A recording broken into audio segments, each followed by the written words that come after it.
dati yung traditional asfalto lang. Yung nakikita nyo ginagamit ngayon. Now we will be using stone mastic asphalt technology. Itong gagamitin sa EDSA, I don't think it has been used on our national roads yet.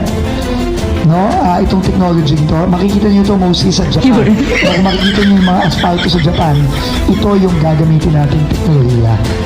Dahil hindi na nga tayo magre-reblock ng lahat, kailangan natin asfaltong matibay. Hindi yung asfalto, isang ulan lang, nasisira na.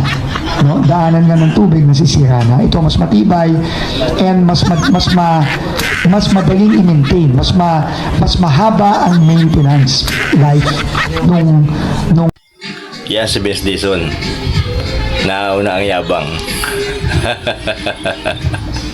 Ang ending, butata. My goodness. Sino nga yung pananagutin dyan sa inyong mga kapalpakan dyan? Mabuti pa yung kwentong barbero eh. Matuwa ka kahit alam mong hindi totoo. Pero yung kwentong gobyerno, mainis ka na lang dahil alam mong niloloko lang tayo. Alright.